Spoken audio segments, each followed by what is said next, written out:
Yeah. All right, guys. So I'm gonna show you a shower. The building. Nothing. Let's go right here. It's vented at the top, which makes for a cold shower in the winter. Yeah, freezing cold. And here's the flooring that we walk on. Now just imagine that covered in ice and snow. You're walking in flip-flops. It's not that far from the house. It's not that far at all. So you're ready to come into this really, really large and spacious building. There's one wall. There's the other wall. There's the other wall. Yeah, he just closed me in. This is my door. Look at that. It's cool, right? So these are Ace Hardware hinges. Cheap. And then there's the water unit and the spigot. And so we didn't brace it up there. I tie it in place because what we found originally is whenever it would start running out of water, it would get light. And you know, if you don't have a hole punched in it, it sucks air. It goes clunk, clunk. We had a 5-gallon water bucket hit us in the melon a couple times. Not too fun. So Daddy, I drilled a hole in the cap, and so now it vents out the air. But we're moving up to bigger and better things from this rough contraption here. Just your water on a board, and you boil it. You know, while I'm on that subject of water, so this guy, if you heat up full 5 gallons of water and you get it too hot, it's real hard to cool it down. But if you leave about, I don't know, about 4 to 6 inches at the top, you only need about 3 gallons of water to take a shower and get clean. Rainwater's the best. Well water has sediments and minerals and stuff in it, and you can feel it on your skin.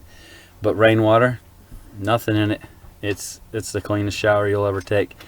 And if you're in the city and you're taking a chlorine shower, I'm sorry, that right there, once you take a shower in just pure rainwater, you'll never go back to anything else, unless maybe for convenience. But like me, if I get the opportunity to shower in rainwater, I won't shower in anything else.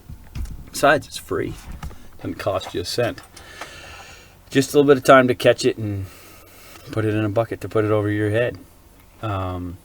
Yeah, so leave a little bit of gap at the top of your bucket. I keep calling it a bucket, but it's a water container, right? So that when it's clear full, you're not burning the living tar out of yourself, because a hot shower that's burning you is almost or more uncomfortable than ice cold shower.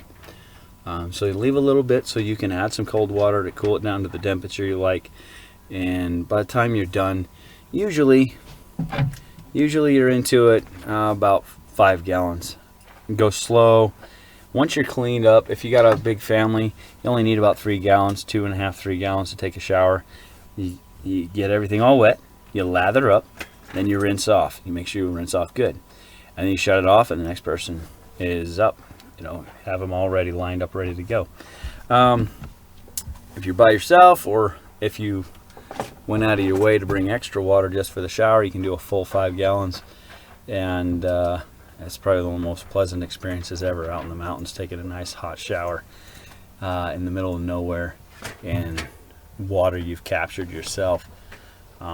This is just my experience. I'm not saying I know everything, because I'll tell you what, the purpose of us doing this is to learn how to deal with life in its most rustic forms. And I've heard people tell me, it's like, oh, you guys are way ahead of the game if something really, really bad happened. Truth is, we're still going to have our struggles. I mean, there's things we haven't figured out yet. You know, one thing, what if I lose my plastic buckets and stuff? I mean, Tyvek. Stuff's made of plastic, guys. I almost hate saying it, but our dependency on plastic has become a lifestyle. It's kind of disgusting. I want to learn to make wooden buckets, but those are heavy. There's a reason we went to plastic. It's convenience. So there's the house. Everybody wants a tour of the thing. It's not very big. Like I said, it's a 16 by 16 foot square cube with a really high roof. And by the end of this year, we should have siding going up on this.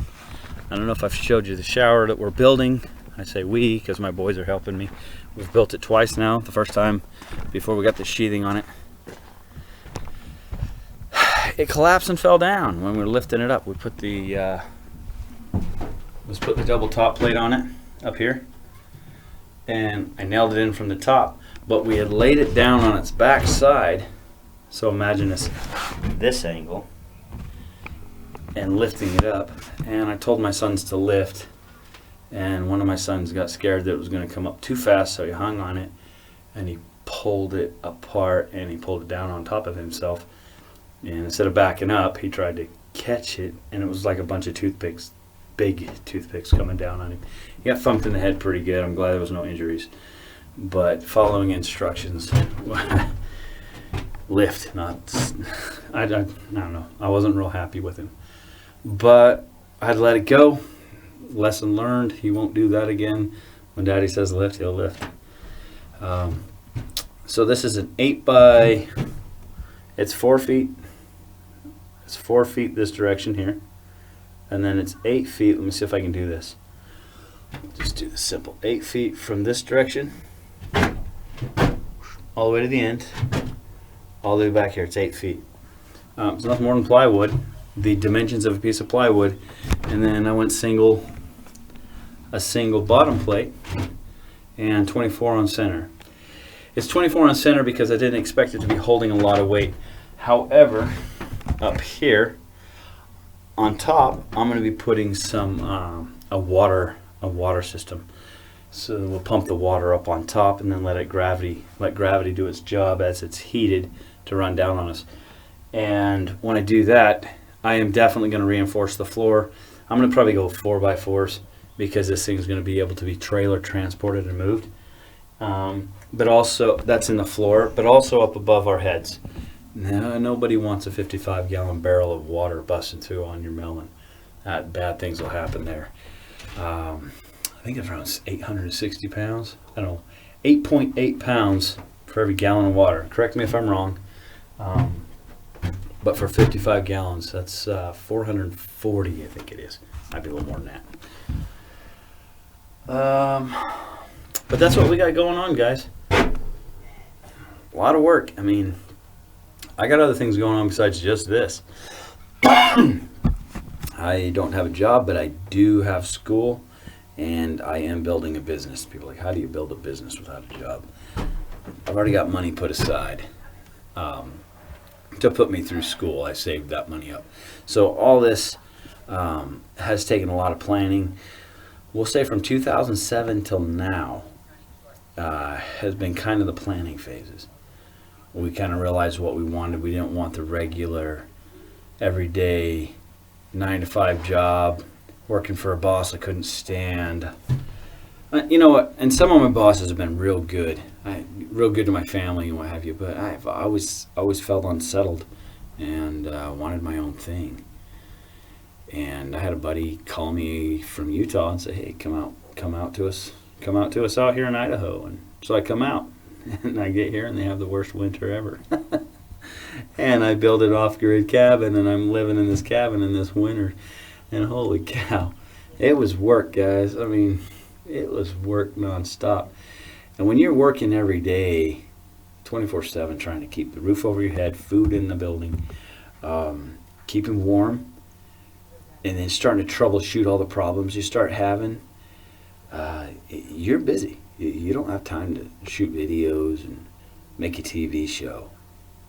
I have one class right now in school where today is a really laid-back day, and so I have a second. But I've lost 65 subscribers because I don't make enough content. But I guess I'll just take the losses. It's like I said, I'm not making money off of this. I'm just trying to share my information. So if you bail, I've got good information. It may come at a boring cost and price. You might sit around and feel like you wasted 7 minutes of your life, or more.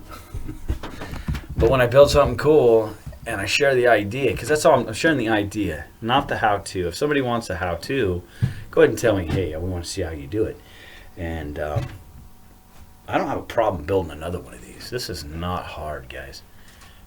If you can,